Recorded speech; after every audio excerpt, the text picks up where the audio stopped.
हाँ, मन नहीं लग रहा होगा ना आपका? मुझे मालूम था कि आपको अभी पता करना है कि भैया आर.डी. बर्मन की वो कौन-सी धुन थी जो उनके पप्पा ने चुरा ली थी।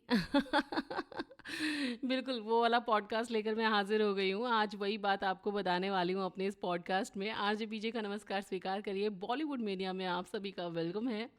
और बात आज पंचम दा की ही करेंगे। एक ऐसे टैलेंटेड इंसान जिन्होंने हर तरीके का जो म्यूज़िक था वो बनाया और लोगों को बेहद पसंद आया। कभी आपने ये चीज़ सुनी होगी कि भाई बेटा जो है वो पिता के नक्शे कदम पर चलता है या पापा की चीज़ें कभी-कभी ले लेता है क्योंकि वो उसका हक होता है। लेकिन शायद ये आपने कभी सुना होगा कि एक पिता ने भी अपने बेटे की कोई चीज़ चुरा ली हो और बाद में उसको दूसरे तरीके से कवर अप किया हो। तो वो कौन-सी चीज़ है आज अपने इस वीडियो में बताने वाली हूँ। तो आपको ये वीडियो पूरा देखना पड़ेगा, नहीं तो आपको पता नहीं चलेगा कि पापा जी ने अपने बेटे आर.डी. बर्मन की वो कौन-सी धुन चुराई थी, जो कि उन्होंने बाद में यूज़ की थी और उनको बल्कि गुस्सा भी आया था कि पापा ने ऐसा क्यों किया। लेकिन चलिए, थोड़े-से ज़िद्दी थे अपने आर.डी. बर्मन साहब।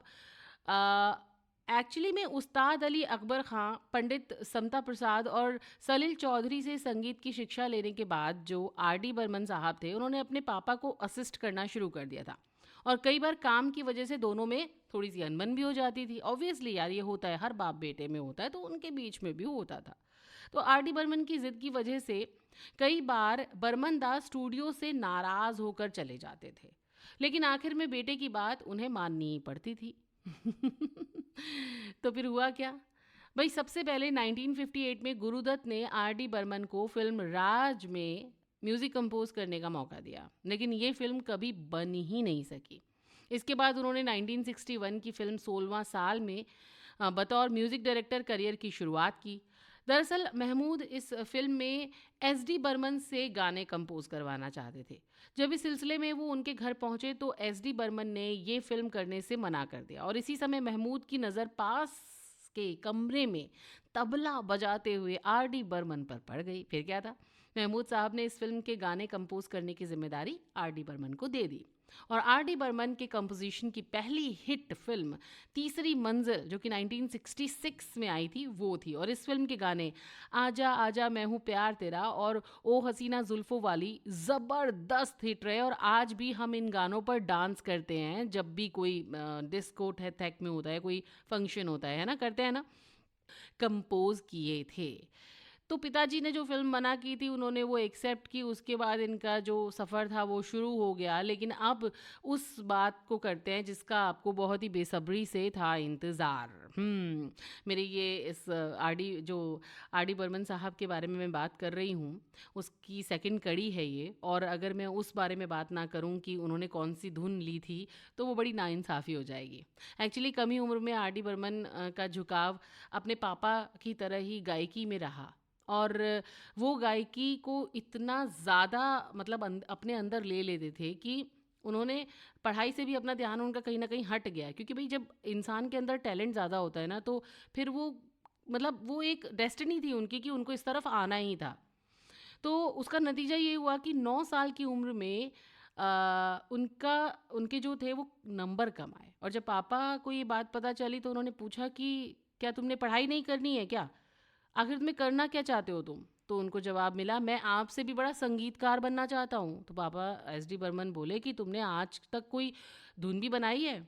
तो पापा के इस सवाल पर आर.डी. बर्मन साहब ने 1-2 नहीं बल्कि 9 ताज़ी-ताज़ी धुन उनको सुना दी। सिर्फ़ 9 साल के बच्चे की 9 धुनें सुनकर पापा भी दंग रह गए। मतलब उनको ये हुआ उनको ताज्जुब हुआ कि अरे! ये कैसे 9 साल का बच्चा 9 तरीके की धुन 9 अलग-अलग धुनें बना रहा है। तो उन्होंने कुछ नहीं किया और वहाँ से वो चुपचाप चले गए और कुछ समय बाद एस.डी. बर्मन साहब अपने काम के लिए दोबारा मुंबई लौट आए। सालों बाद फ़िल्म फंटूश 1956 में रिलीज़ हुई थी ये फ़िल्म। तो 17 साल के आर.डी. बर्मन जब कोलकाता में ये फ़िल्म देखने पहुँचे तो उन्हें ज़ोरदार धक्का लगा। बताती हूँ कि क्यों उन्हें ज़ोरदार धक्का लगा। एक्चुअली पिता के कंपोज़िशन में बनी फ़िल्म के गानों में वही धुन थी जो उन्होंने अपने पापा को सुनाई थी और वो गाना था ए मेरी टोपी पलट के आ। आर डी बर्मन की उम्र कम ज़रूर थी, लेकिन वो इस बात से काफ़ी नाराज़ हुए। ऑब्वियसली पापा को बताना चाहिए था, शायद उनके मन में ये ज़रूर आया होगा। तो जब उनकी पापा से मुलाकात हुई तो उन्होंने गुस्से में पूछा कि आपने मेरी धुन चुराई क्यों? तो पता है उनको क्या जवाब मिला? उनको जवाब मिला, मैं तो ये देख रहा था कि तुम्हारी बनाई हुई धुन लोगों को पसंद आती है कि नहीं आती है। और 1957 की गुरुदत्त की फिल्म प्यासा के गाने सिर जो तेरा चकराए में भी एस डी बर्मन ने अपने बेटे आर डी बर्मन की धुनों का इस्तेमाल किया था। तो ये थी वो बात जो मैंने आपको बतानी थी और मैंने आपको बता भी दी। तो चलिए एक और बात मुझे आपको बतानी है, और वो बात क्या है वो मैं आपको बता देती हूँ। तो मैंने आपको बताया था अपने पहले वीडियो में कि भाई उनका जब तलाक हुआ था तो वो बड़े गमगीन हो गए थे, और उन्होंने एक धुन बनाई थी जो बाद में टूटे हुए दिलों का सहारा बनी। मतलब कभी ना कभी जब आप उदास रहे होगे या प्यार में आपको धोखा मिला होगा तो आपने ये गाना अकेलेपन में ज़रूर गाया होगा। और वो गाना कौन सा था चलिए बताती हूँ। शादी के 5 साल के बाद 1971 में आर डी बर्मन और रीता का तलाक हो गया था। जाहिर सी बात है, शर्त पर हुई शादी कैसे टिकती है वो तो मुझे समझ में नहीं आया, और नहीं टिकी देखिए उनकी शादी। ये दोनों का मिला जुला फैसला था, और जिस दिन आर डी बर्मन का तलाक हुआ उस दिन वो घर ना जाकर एक होटल के कमरे में ठहर गए। यहाँ पर अकेलापन उनके मन में था तो उन्होंने अपना सारा दर्द समेटा और एक गाना लिख दिया। अब गाने कंपोज करने में तो वो माहिर थे ही, तो वो गाना कौन सा था पता है आपको? वो गाना था, मुसाफिर हूँ यारो, ना घर है ना ठिकाना, मुझे चलते जाना है, बस चलते जाना। और ये गाना 1 साल के बाद 1972 की फिल्म परिचय में रखा गया, जो कि काफ़ी ज़्यादा पॉपुलर हुआ। चलिए, ये गाना आपने गाया है कभी? अगर गाया है तो मुझे ज़रूर बताइए कमेंट बॉक्स में कि जो अपने बर्मन साहब हैं, पंचम दा हैं, उनका कौन सा गाना ऐसा है जो आपको तन्हाई में, अकेलेपन में खुश कर देता है।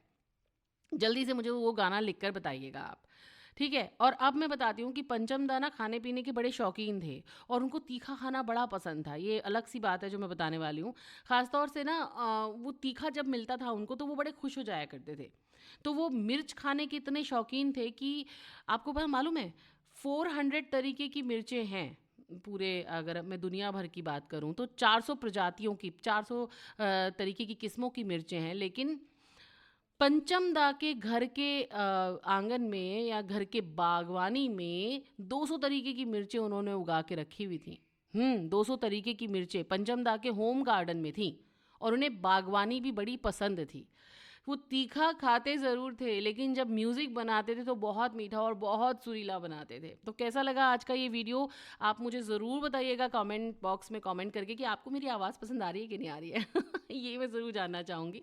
और जो लोग मुझे फेसबुक पर सुन रहे हैं वो मेरे पेज को फॉलो करना प्लीज़ बिल्कुल मत भूलिएगा, और जो लोग मुझे यूट्यूब पर सुन रहे हैं वो मेरे चैनल को सब्सक्राइब ज़रूर कर लीजिएगा।